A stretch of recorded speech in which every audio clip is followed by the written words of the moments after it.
You know, there's something rather peculiar that happens when you begin to wake up. And by wake up, I don't mean simply opening your eyes in the morning or having a nice cup of coffee.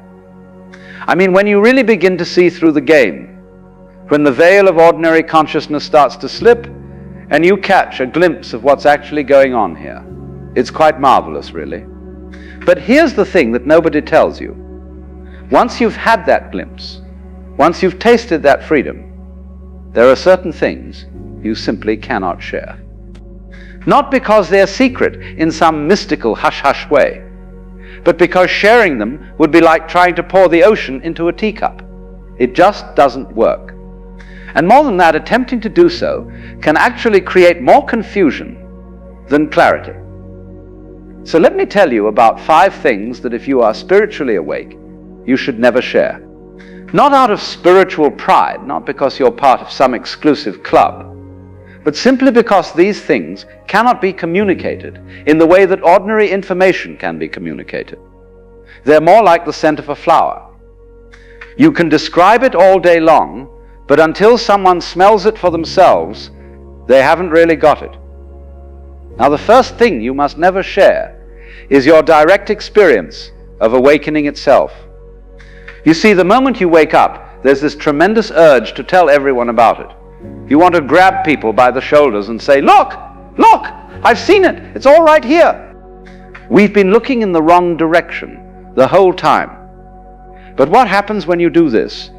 The other person looks at you with a mixture of confusion and concern. They nod politely. They might even say, that's wonderful for you. But inside they're thinking you've gone a bit strange. Why is this? Because awakening is not an idea. It's not a concept that can be passed from one mind to another like a recipe for bread. It's a lived reality. It's the difference between reading about swimming and actually being in the water. When you try to describe the water to someone who's never been wet, what do they hear? Just words, just sounds. The actual feeling of water, the way it holds you, the way it moves around your body, that cannot be captured in language. I once knew a man who had what you might call a profound spiritual experience.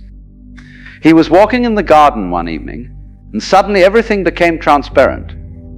He saw that he was not a separate being walking through a garden, but rather the entire process of gardening was happening. There was no walker and no garden, just walking, gardening as one movement. Well, he was so excited by this that he rushed to tell his wife. And what did she say? She said, "That's nice, dear. Don't forget to take out the rubbish." You see, she couldn't receive what he was trying to give because she hadn't had the experience. It's like trying to explain the color red to someone who was born blind.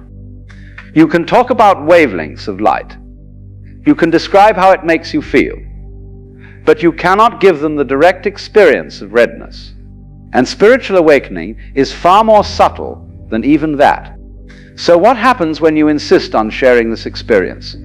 You begin to sound like you're bragging. Oh, I've had this marvelous insight. I've seen the truth. I understand what life is really about. And immediately, you've created a division. You've put yourself over here as the awakened one, and the other person over there as the unawakened one.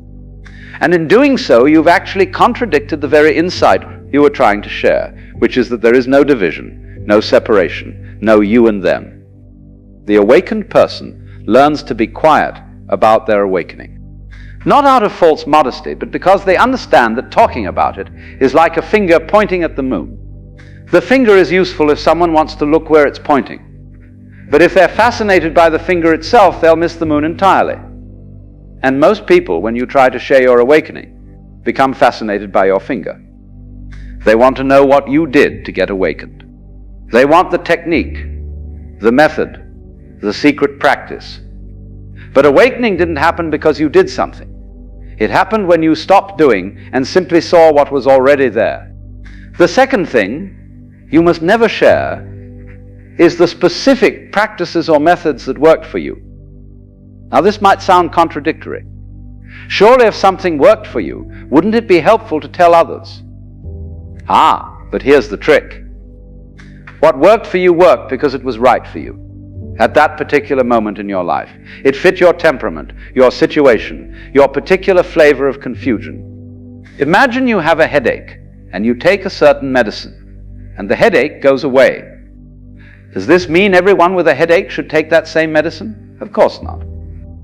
One person's headache might be from tension, another's from lack of sleep, another's from dehydration. The same medicine won't work for all of them. In fact, it might harm some of them. Spiritual practices are exactly like this. What brings one person to clarity might trap another person in technique. I might sit quietly and watch my breath, and in that watching, suddenly see through the illusion of the separate self. But if I tell you, you must sit and watch your breath, you might spend years sitting and watching and getting absolutely nowhere, because your particular knot is different from mine. There was a student who came to his teacher and said, "Master, I've been meditating for 5 years, just as you instructed, and I still haven't had any awakening." The teacher laughed and said, "Perhaps you should stop meditating." The student was shocked. "But you told me to meditate." "Yes," said the teacher, "and now I'm telling you to stop. You've turned meditation into another form of striving, another way of trying to become something you think you're not. Stop trying to be awakened and see if you're not already awake." You see, the moment you give someone a method, they turn it into a goal. They think, if I do this practice correctly, I will achieve enlightenment. And now they're further from awakening than when they started, because they've created a future moment when they imagine they'll be complete. But awakening is not in the future.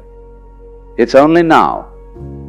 It's seeing what's already here, not creating something new. The third thing you must never share are your insights about other people. When you wake up, one of the things that happens is you begin to see people very clearly. You see through their masks, their pretenses, their games. You can see when someone is operating from fear, when they're defending an image, when they're lost in their own story. And there's a tremendous temptation to help them by pointing this out. But this is almost always a mistake. Why? Because people are not ready to see themselves until they're ready. And when they're ready, they'll see it themselves. They don't need you to tell them. In fact, if you tell them before they're ready, you'll only create resistance and resentment. Think about it this way. Suppose you see a butterfly struggling to emerge from its cocoon. You think, "Oh, I can't help. I'll cut open the cocoon and free the butterfly." But if you do this, the butterfly will die. Why? Because the struggle to emerge is what strengthens its wings. Without that struggle, it cannot fly. In the same way, people need to struggle with their own confusions in their own time. Your helpful insight, delivered before they're ready for it, might actually harm them. I remember sitting with a friend who was going on and on about how unfairly he'd been treated at his work. He'd been passed over for promotion, and he was convinced it was because his boss had something against him. Now, I could see quite clearly what was actually happening. My friend had a certain arrogance, a way of dismissing others' ideas that made him difficult to work with. This was the real reason he wasn't promoted. But did I tell him this? No. Because he wasn't asking to see himself clearly. He was asking for validation of his victim story. If I'd said, "Actually, you're rather arrogant and dismissive," what would have happened? He would have become defensive. He might have ended our friendship, and he still wouldn't have seen the truth, because he wasn't ready to see it. So instead, I listened. I made sympathetic noises. And then months later, without any prompting from me, he suddenly said, "You know, I think I might have been a bit difficult to work with." There it was. The insight arose in him naturally when he was ready for it. The awakened person learns to trust this natural process. They don't rush around trying to enlighten everyone. They understand that consciousness awakens in its own time, like a flower opening in the morning. You cannot force the petals open. You can only provide the right conditions and then step back. The fourth thing you must never share is your experience of the void, the emptiness, the fundamental groundlessness of existence. This is perhaps the most dangerous thing to share, because it can be deeply disturbing to someone who isn't ready for it.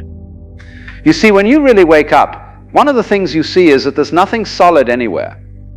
Everything you thought was permanent and real turns out to be more like a dance, a flow, a process. Your own sense of self, which feels so solid and continuous, is actually more like a river. You can say there's a river, but if you try to grab it, you get nothing but water passing through your fingers. The river is not a thing. It's a happening. Now, this realization can be incredibly liberating. It means you're not stuck being who you think you are. It means all your problems, all your anxieties, all your carefully constructed identities are like clouds passing through the sky. But to someone who hasn't seen this yet, it sounds terrifying. It sounds like you're saying nothing matters, that everything is meaningless, that we're all just random collections of atoms bouncing around with no purpose. I once made the mistake of trying to explain this to a colleague. We were having dinner, and he was talking about his plans for the future, all the things he wanted to achieve, the person he wanted to become. And I said rather unwisely, "You know, there really is no you to achieve anything. What you call yourself is just a pattern, a habit of thought. It's not real in the way you think it's real." Well, he looked at me as if I'd just announced I was going to rob a bank. "What are you talking about?" he said. "Of course I'm real. I'm sitting right here. I have thoughts, feelings, memories. How can you say I'm not real?" And then he became quite upset. He thought I was denying his existence, dismissing his life as meaningless. What I was actually trying to say is that he's real, but not in the way he imagines. He's not a separate, isolated self trapped in a bag of skin. He's the whole universe expressing itself as a particular pattern called him. But he couldn't hear this because it threatened his entire sense of identity. And without a stable sense of identity, he felt he would fall apart. This is why the great teachers throughout history have been very careful about who they share the deepest teachings with. They understood that these teachings are like medicine. In the right dose, at the right time, they heal. In the wrong dose at the wrong time, they poison. The truth about emptiness, about the void, about the groundlessness of existence, this truth must be approached gradually, gently, or it can shatter someone's world before they have the capacity to rebuild it. And the fifth thing you must never share is your sense of ultimate freedom and why you no longer feel bound by conventional rules and morality. When you wake up, you see that all the rules, all the shoulds and shouldn'ts, all the moral codes and social conventions are just agreements, games we've all decided to play. And you realize you're free to play or not play as you choose. But if you announce this to people, if you say, "I'm beyond good and evil," I no longer follow conventional morality, because I see it's all just made up. People will think you've become dangerous. They'll think you're going to start robbing banks or harming people, because you no longer believe in moral rules. What they don't understand is that true freedom is not the freedom to harm. When you really wake up, you see that harming others is harming yourself, because there is no real separation. The person you hurt is just another aspect of the same consciousness that you are. So naturally, spontaneously, you treat others with kindness, not because a rule tells you to, but because that's what flows naturally from the understanding of unity. A truly free person follows the spirit of the law while being free of the letter of the law. They act morally not out of fear of punishment or hope of reward, but because moral action is simply what happens when you see clearly. They're kind not because kindness is virtuous, but because unkindness would be as strange as punching yourself in the face. But try explaining this to someone who still believes morality comes from external authority, from God or society or some cosmic rule book. They cannot understand how you can be both free from morally rules and yet act morally. To them it seems like a contradiction. So they assume you're either lying about your freedom or you're secretly immoral and just haven't acted on it yet. The awakened person learns to follow social conventions, even while knowing their convention. They play the game because not playing would create unnecessary conflict and confusion. They pay their bills, they obey traffic laws, they treat people with respect, not because they must, but because it's simply easier and more harmonious to do so. They're like a master actor who knows it's all a play, but gives their performance everything they've got anyway. So there you have it. 5 things you must never share if you are spiritually awake. Your direct experience of awakening, your specific practices and methods, your insights about other people, your understanding of emptiness and groundlessness, and your sense of freedom from conventional morality. Does this mean you can never talk about spiritual matters? Of course not. But there's a difference between pointing towards something and claiming to have captured it. There's a difference between offering a possibility and insisting on a conclusion. The awakened person speaks, but they speak lightly. They suggest rather than assert. They invite rather than command. They know that words are fingers pointing at the moon, and they never confuse the finger with the moon itself. And perhaps most importantly, they've learned that the deepest teaching is not in words at all. It's in presence. It's in the way they move through the world. It's in their laugh, their silence, their simple being. People might not understand what you say about awakening, but they can feel when they're in the presence of someone who's awake. They feel it as a kind of peace, a kind of spaciousness, a sense that this person is somehow at home in the universe in a way that most people aren't. So be quiet about your awakening. Live it rather than talk about it. And trust that those who are ready to wake up will wake up, not because you pushed them, but because consciousness itself is waking up through all of us, each in our own time, each in our own way. You're not the awakener. You're just another expression of the awakening that's always already happening. And if someone really wants to know, if they really come to you with genuine curiosity and readiness, then by all means speak. But speak as one beggar telling another beggar where to find bread, not as someone who has arrived telling someone else how to get there. Because the beautiful secret is this: there's nowhere to get to. We're already there. We've always been there. We're just playing this magnificent game of pretending we're not.